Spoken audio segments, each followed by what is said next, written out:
작년 여름방학에 아르바이트를 했던 때의 이야기다. 작년 여름방학 직전 나와 친구 A비는 학교 게시판을 살피고 있었다. 그런데 그중 이상한 아르바이트에 모집 광고가 있었던 것이다.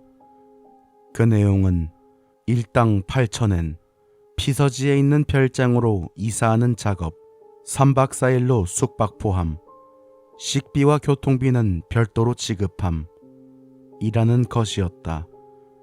나는 이거 꽤 괜찮지 않냐? 라고 묻자 A는 전단지대로라면 그 별장에서 묻는 거겠지? 편할 것 같은데 전화해볼까? 라고 대답했다. B 역시 피서지에서 지내면서 돈까지 받을 수 있다니 괜찮네 라고 동의해서 우리는 그리 깊게 생각하지 않고 전화를 걸었다. 전화를 받은 곳은 별장의 관리사무소 같은 곳이었다. 어째서인지 우리들은 면접 같은 것도 거치지 않고 전화 한 통만으로 즉시 채용되었다. 이때 수상하다는 것을 알아차려야 했을지도 모르겠다. 아르바이트 당일 우리들은 이른 아침에 출발해 오전중에 만나기로 약속하고 별장 근처역에 도착했다. 역에 도착하니 이미 우리들을 맞이하러 온 차가 기다리고 있었다. 안에는 사람 좋아 보이는 40대 정도의 아저씨가 타고 있었다. 별장으로 향하면서 아저씨는 우리들에게 여러 가지 작업 내용에 대해 설명해 주었다. 대충 기억을 떠올려 보자면 장소는 피서지에서 약간 떨어진 곳에 있는 두 채의 별장이라는 것이었다. 건물이 노후되고 입지가 영 좋지 않아서 주인이 찾지 않게 되고 어차피 살 사람도 없을 것이라는 생각에 헐어버릴 예정이었다고 한다. 그 안에 물건을 모두 옮겨내어 집을 쉽게 머물 수 있게 도우는 것이 우리의 일이었다. 덧붙이자면 짐을 옮기기 위해 매일 저녁 밴이 오지만 작업 자체는 우리들 3명만 하기로 되어 있었다. 식사는 그 밴에 실어서 매번 가져다 줄 테니 걱정할 필요 없다고 하며 별장은 두 곳 모두 전기, 가스, 수도가 연결되어 있다고 한다. 휴대폰은 터지지 않았지만 전화가 비치되어 있어 불편한 점은 없을 듯 했다. 또 잠은 자고 싶은 방에서 자도 되지만 어차피 나중에 짐은 다 끌어내야 하니까 이왕 잘 거면 입구에서 가까운 쪽이 좋을걸? 이라고 아저씨는 말했다. 지금 와서 생각해보니 그것은 외부와 완전히 격리되어 버리는 것을 뜻했다.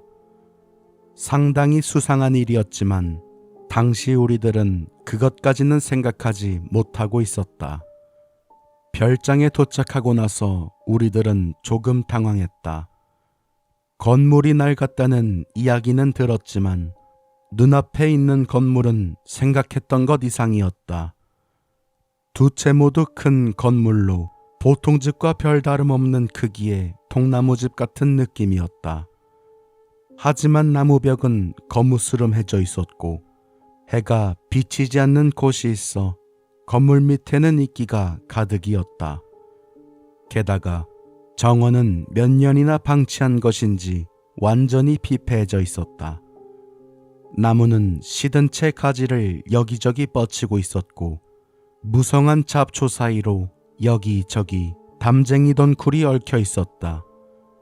나와 친구들이 우와 라고 멍하니 계속 서 있자 아저씨는 밖에서 볼 때는 이렇지만 안은 제법 괜찮아 라면서 가까운 건물부터 내부 소개를 시작했다. 다행히도 아저씨의 말처럼 밖과는 달리 건물 안은 꽤 깔끔했다. 누군가 먼저 조금 정리를 하고 있었던 것인지 현관을 들어서자 옆에 선반에 골판지 상자가 여럿 두어져 있었다. 하지만 그 외에는 그다지 걱정할 만한 것도 없었고 별장이라고는 해도 평범한 집과 별로 다르지 않다고 생각하며 계속 안내를 받았다. 그 다음에는 다른 한 채의 별장 쪽을 가게 되었다. 현관을 들어서자 조금 곰팡이 냄새가 풍겼다. 뒤쪽에는 묘하게 음침한 기운도 느껴졌다. 아저씨는 꺼리낌 없이 건물 안의 설명을 해나갔지만 마지막에 아직까지 안 왔던 1층 복도 안쪽을 보면서 이렇게 말했다.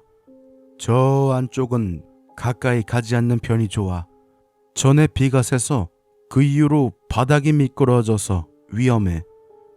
저 안쪽 방에는 별다른 짐도 없어서 그냥 헐어버릴 거니까. 아마 곰팡이 냄새는 그 때문인가 라고 납득했다. 대충 설명을 마치고 아저씨는 우리에게 명함을 건넸다. 그럼 잘 부탁한다 라고 말하고 아저씨는 돌아가 버렸다. 첫날은 오후부터 작업을 시작한 탓에 어느 정도 정돈되어 있는 첫 번째 건물부터 시작했다. 건물 2층의 짐을 1층으로 내려놓는 작업을 하고 저녁에 벤을 타고 온 아까와는 다른 아저씨에게 짐을 넘기는 것으로 첫날 작업은 끝났다. 우리들은 곰팡이 냄새가 나는 집에서 자고 싶은 생각은 없었기 때문에 아까 작업을 한 건물의 거실에서 자기로 했다. 저녁 식사를 먹고 목욕을 하자 지쳐 있었던 탓에 금세 잠이 몰려왔다. 다음 날 아침 식사를 하고 있는데 B가 이상한 말을 했다. 저기 어젯밤에 이상한 소리 못 들었냐? A가 뭔 소리?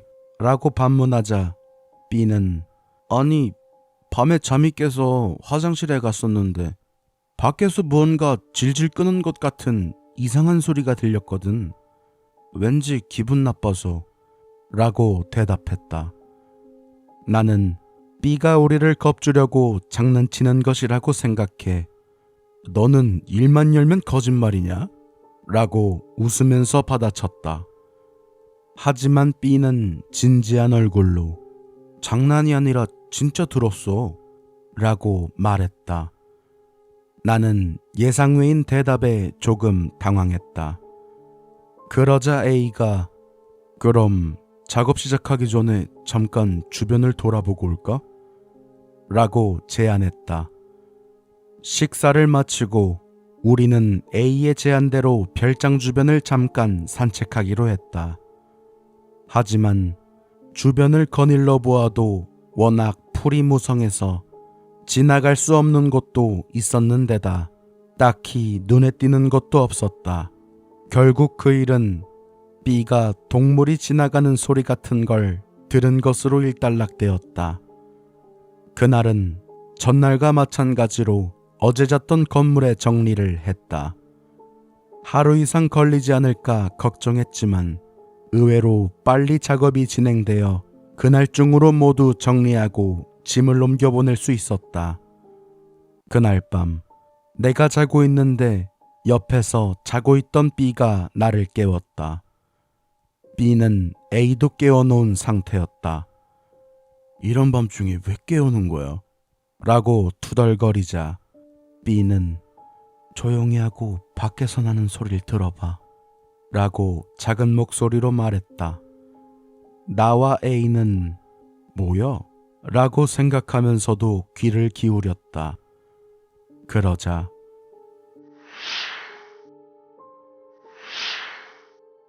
하고 무엇인가를 질질 끄는 것 같은 소리가 들려왔다.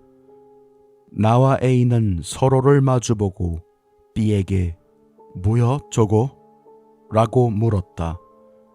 하지만 댄들 아냐? 그러니까 깨운 거 아니야 라는 대답만 돌아왔다. 동물의 소리라고 보기에는 무엇인가 지나치게 규칙적이었다. 저런 소리를 내는 동물은 도저히 짐작조차 할 수 없었다. 나는 조금 무서웠지만 A와 B에게 창문으로 잠깐 살펴보지 않을래? 라고 제안했다. A와 B 역시 나만큼 겁에 질린 듯 했지만 소리의 정체가 마음에 걸렸던 탓에 우리는 창문 쪽으로 이동했다. 커튼을 조금 열어 밖을 보았다. 그러자 다른 쪽 건물 현관 쪽에 무엇인가 보였다. 어두운 가운데 달빛 외에는 밝은 빛이 없었기 때문에 무엇인지는 잘 보이지 않았지만 1미터 조금 넘어 보이는 어린아이 정도의 사이즈의 무언가가 흔들거리면서 거무스름한 것을 질질 끌고 있는 것이 보였다. 우리들이 숨소리 하나 내지 않고 가만히 그것을 바라보고 있자 그것은 스르륵 무엇인가를 질질 끌면서 건물 그림자 쪽으로 사라져갔다. 그것이 완전히 보이지 않게 되고 나서 2에서 3분쯤 지났을까. A가 뭐야 저거? 라고 입을 열었다. 내가 사람인가? 라고 물었지만 B는 저렇게 작은 사람이라면 어린애잖아. 어린애가 이런 깊은 산속에 게다가 한밤중에 있을 리 없어. 말도 안 된다고. 라고 대답했다. 확실히 그 말대로였다. 그렇다면 저것은 무엇이란 말인가? A가 일단 확인하러 갈까? 라고 제안했다. 하지만 나는 완전히 겁에 질려 있었다. 아니야. 어차피 내일 저쪽 건물을 정리하러 갈 거잖아. 그때 같이 확인하자. 라고 바로 말했다. A와 B도 내심 무서웠던지 모두 그렇게 하자고 동의했다. 그리고 그날은 어떻게든 잠을 청했다.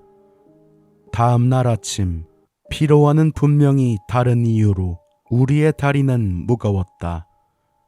하지만 지금은 어젯밤에 그것을 확인하러 가지 않으면 안 된다. 나와 A, B는 가까이에서 나무 막대를 주워 손에 쥐고 겁을 내면서 어젯밤 그것이 보였던 부근의 덤불을 조사하기 시작했다. 잡초를 헤집으며 별장 뒤편의 덤불을 조사하는 도중 막대기 끝에 무엇인가 부드러운 물질이 닿았다. 나는 A와 B에게 야, 여기 뭔가 있는 것 같아 라고 외쳤다. 덤불을 밀어 헤쳐보니 그것은 하수구의 진흙같이 생긴 무엇인지 알 수 없는 질척질척한 검은색의 물체였다. 자세히 보니 그곳에만 있는 것은 아니었다. 띄엄띄엄 여기저기에 떨어져 있었던 것이다. 뒤를 따라가면 별장의 뒤에 벽에도 찰싹 달라붙어 있었다.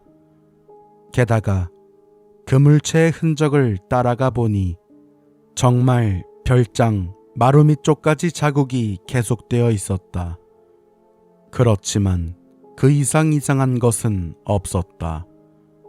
마루밑 쪽도 살펴봤지만 입구 부근에 그 질척질척한 물체가 있는 반면 안쪽에는 없는 것 같았다. 나도 A도 B도 왠지 조금 기대하고 있던 것이 빗나갔던 것인지 김이 빠진 느낌이었다. 우리는 결국 어딘지 꺼림직한 느낌을 가지고 이사 작업을 계속하기로 했다. 오후가 되고 2층 부분이 슬슬 정돈되기 시작해서 조금 쉬자고 B가 말을 꺼냈다. 그러자 1층에 있던 A가 잠깐 이쪽으로 와볼래? 라고 우리들을 불렀다. 1층에 내려가 보니 A는 전에 비갓에서 바닥에 곰팡이가 피고 있다던 복도 앞에 근처에 서서 우리들을 손짓으로 부르고 있었다. B가 왜 그래? 무슨 일 있냐? 라고 묻자 A는 이 안쪽에서 뭔가 부스럭거리는 소리가 나는데 뭔가 있는 걸까? 어제 그거라던가 라고 정색을 하고 말했다. 나는 순간 오싹했지만 겁내고 있는 것을 들키고 싶지 않았기 때문에 그럼 확인해 볼까? 라고 제안하고 가고 싶지 않았지만 복도 안쪽으로 걸어가기 시작했다. 그러자 안쪽으로부터 하고 무엇인가가 꿈틀거리는 소리가 들려왔다. 우리는 모두 굳어 있었다. B가 겨우 동물이라도 안에 들어가 있는 거겠지 라고 전혀 자신이 없는 것처럼 말했다. 하지만 어제 일도 있으니 정말 무섭다. 그렇지만 공포와 더불어 확인을 하고 안심하고 싶다는 기분도 공존하고 있었다. 그래서 우리는 용기를 쥐어짜내 어둑어둑한 복도 안쪽으로 들어가 보기로 했다.